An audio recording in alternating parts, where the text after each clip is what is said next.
Les experts du projet RED+ sont tournés dans la région de Lamé.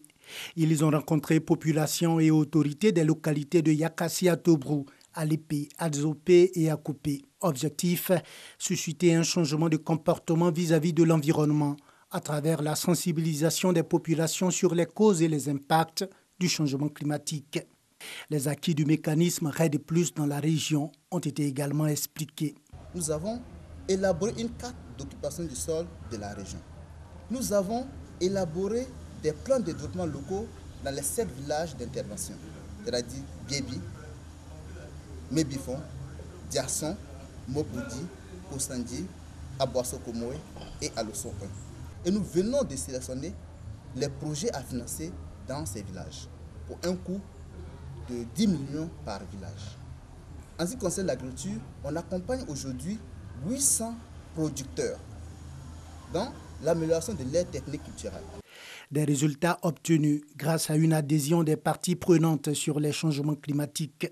Les charbonniers seront invités à aussi planter des arbres, ce que nous ne faisions pas avant, qui vont nous permettre aussi de réduire un peu la pression sur la forêt. Et vraiment, ça va aider aussi à la reconstruction du couvert forestier de la Côte d'Ivoire. Parvenir à prendre le virage d'une production agricole et d'une exploitation forestière plus durable, c'est l'enjeu de ce projet pilote RED+ dans la région de Lamé. Pendant les 4 jours, la caravane de sensibilisation de la RED+ a bénéficié de l'appui des autorités préfectorales des différentes localités sillonnées. Chaude ambiance à la salle d'accueil du centre hospitalier universitaire de Yopougon, transformé pour la circonstance en un site de meeting. Nous avons décrété ce mot d'ordre de grève pour 5 jours. Ces agents de santé revendiquent de meilleures conditions de travail et de vie. Entre autres revendications, indemnités de logement, de risque, amélioration des indemnités de suggestion et le renforcement des centres de santé en matériel médical. Vous voyez quelqu'un qui est en B3 et qu'on lui tend une indemnité de risque de 30 000 francs, c'est une injure aujourd'hui.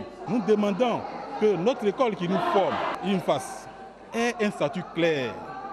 Aujourd'hui, vous ne pouvez pas faire d'équivalence avec les diplômes short de l'INFAS. Quand nos camarades qui ont la chance d'aller à l'étranger au Canada arrivent là-bas, leur diplôme d'État qu'ils ont eu à l'INFAS n'est pas reconnu au plan international. Nous avons fait des ateliers, les documents sont là. Aujourd'hui, ces documents sont encore dans les tiroirs de notre ministre de la Santé. Des revendications qui ont occasionné des perturbations dans certains services du centre hospitalier. Il y a quelques perturbations ce matin dues à quelques petites incompréhensions, mais qui ont été levées très rapidement parce que nous sommes allés expliquer un peu à quelques agents grévistes que la caisse n'a rien à voir avec vraiment ce qui se passe et que ceux qui travaillent à la caisse sont pour la plupart ne sont pas des fonctionnaires, donc ne sont pas concernés par le mot d'ordre de grève. Donc. Malgré ces dysfonctionnements, le service minimum est assuré, précise le directeur général nouvellement nommé. Nous effectuons un tour avec les responsables de l'hôpital pour faire le constat. Au service de pédiatrie, sages-femmes et autres agents de santé sont présents pour offrir leurs prestations aux patients. Même décor au service des urgences où les agents s'attellent à apporter les premiers soins d'urgence aux blessés d'un minicar qui s'est renversé ce lundi sur l'axe Adjamé-Yopougon. Ils ont déversé tous les occupants du Bakar et donc voilà que nous sommes tombés dessus et vous avez vu, tout le monde était à la tâche en train de soulager les malades. Nous sommes pratiquement à un taux de présence autour de 90% ici. Après Yopougon, cap sur le CHU de Trècheville.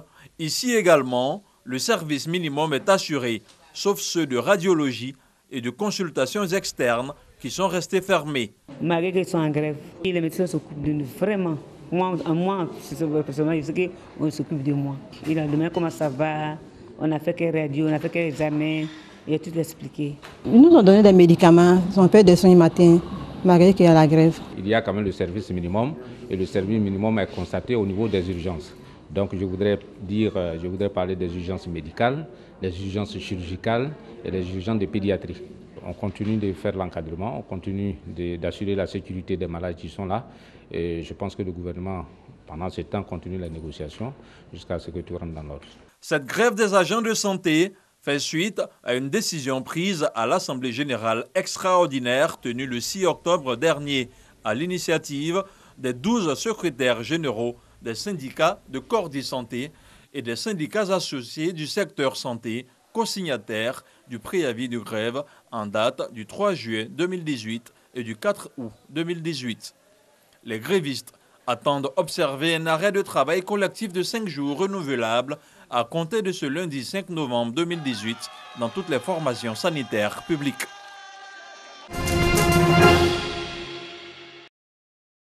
Dogbo Rémi pratique la culture intensive des lignames depuis 3 ans. Les parcelles pour la culture du riz, aliment de base du peuple bété, deviennent de plus en plus rares. Les bétés sont intéressés parce que nous n'avons plus assez de terre. Le bété est prêt l'année prochaine à faire des ignames. Sur au moins 20 mètres sur 10 mètres, le bété peut faire quelque chose de 400 à 500 buts. Les 400 à 500 buts bien traités, ça va nous rapporter beaucoup de choses. Sur une superficie de 10 mètres sur 20, il arrive à produire plus de 5 tonnes d'igname. Cela grâce au projet Niam 6. Les sols se sont dégradés au fil des années suite aux mauvaises pratiques des paysans. Et aujourd'hui, cette dégradation affecte négativement les rendements.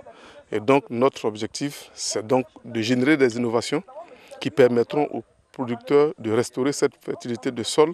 À Koziayo, village de la sous-préfecture de Lilio, ce projet intervient comme une réelle alternative à la lutte contre la sécurité alimentaire. Ça assure la sécurité alimentaire, ça il faut le dire. Aujourd'hui même les gens consomment l'igname comme on le consomme le riz. Aujourd'hui on le consomme. Hein. Matin tu réveilles, tu dis à ta femme, mets-moi de l'igname au feu. À des moments le soir tu dis, bon fais-moi un petit plat de foutou igname. Le riz il faut garder un peu. Le projet encourage la culture intensive de l'igname tout en préservant l'environnement par la mise en œuvre des techniques de gestion de fertilité adaptées aux conditions locales des producteurs. Avant, nous disions que sur une parcelle, on ne peut pas cultiver 2 fois l'igname. Mais avec l'arrivée de YAM 6, nous sommes dans notre 3e année.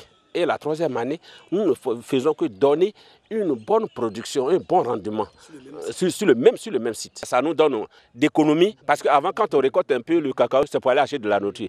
Mais avec l'arrivée de YAM 6, nous avons une autosuffisance alimentaire. Le projet YAM 6 est en expérimentation dans 2 localités du pays, Lilio et Tienougué.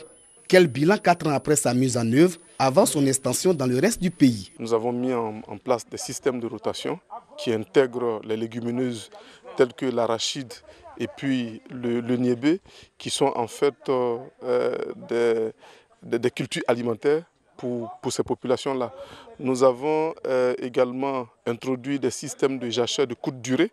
Aujourd'hui, dans les essais qu'on a conduits ensemble avec eux, les résultats sont évidents sur la croissance des plants. À Lilio, déjà 82 producteurs ont été formés à la production, à la conservation et au traitement des semences. L'igname est consommé par 300 millions de personnes à travers le monde. Sécurité et développement entretiennent des liens indissociables. Paris et Dakar partagent cette conviction. La ministre française des Armées, Florence Parly et Macky Sall, l'ont exprimé à l'occasion de l'ouverture au Sénégal du 5e Forum sur la paix et la sécurité en Afrique. Sécurité et développement sont les 2 faces d'une même pièce.